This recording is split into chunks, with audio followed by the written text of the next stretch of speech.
तो last session में हमने मानवाधिकार के महत्वपूर्ण बिंदुओं पर प्रकाश डाला था। अब जो आपका नेक्स्ट यानी कि अगला महत्वपूर्ण बिंदु है या अगला महत्वपूर्ण टॉपिक है वो है आपका राष्ट्रीय मानवाधिकार आयोग 1993।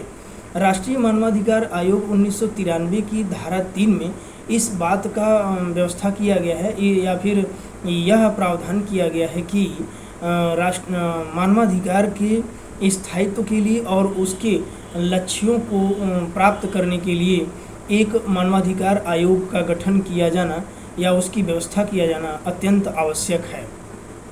मानवाधिकार आयोग के गठन के बारे में बताया गया है कि इसकी संरचना या इसका गठन केंद्र सरकार द्वारा किया जाता है और इसमें 5 सदस्य होते हैं, 1 अध्यक्ष और 4 सदस्य होंगे। अध्यक्ष जो होता है वो सर्वोच्च न्यायालय का या तो मुख्य न्यायाधीश रहा हो या फिर वर्तमान में वो मुख्य न्यायाधीश हो। उसके बाद 1 सदस्य जो होते हैं वो मुख्य न्यायाधीश सर्वोच्च न्यायालय के मुख्य न्यायाधीश रहे हों या फिर वर्तमान समय में भी हो सकते हैं। लेकिन जो अध्यक्ष होते हैं वो रिटायर्ड मुख्य न्यायाधीश होता है, वर्तमान समय में वो मुख्य न्यायाधीश नहीं होते हैं। और जो सदस्य होते हैं वो या तो वर्तमान समय में मुख्य न्यायाधीश हों या फिर मुख्य न्यायाधीश रहे हों। और जो दूसरे सदस्य होते हैं वो हाई कोर्ट के मुख्य न्यायाधीश रहे हों या वर्तमान समय में न्यायाधीश हैं।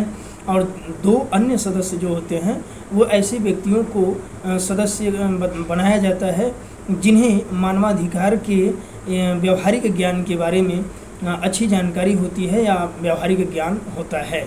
और इनकी नियुक्ति एक समिति के द्वारा किया जाता है। इस समिति में प्रधानमंत्री होते हैं और लोकसभा अध्यक्ष होता है, गृह मंत्री होते हैं, लोकसभा के विपक्ष के नेता होते हैं और राज्यसभा के उपाध्यक्ष होते हैं।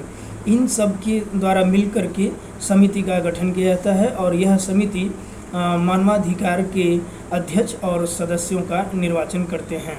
मानवाधिकार के जो अध्यक्ष होते हैं उनकी पदावधि 5 वर्ष तक होती है या 70 वर्ष तक की आयु पूरी करने पर, यानी कि जो पहले हो जाता है, अगर 70 वर्ष की आयु वो पहले पूरी कर लेते हैं तो वो रिटायर्ड हो जाएंगे अपने पद से। और यदि 70 वर्ष की आयु पूरी नहीं करते हैं और 5 वर्ष तक वो अपनी अवधि पर बने रहते हैं तो 5 वर्ष की कालावधि पूरी होने पर वो अपने पद से हट जाएंगे। और यदि उनका पुनः निर्वाचन होता है तब वो दोबारा जो है कि अध्यक्ष या सदस्य के रूप में निर्वाचित किए जा सकते हैं। अगला जो आपका नेक्स्ट पॉइंट है वो है आपका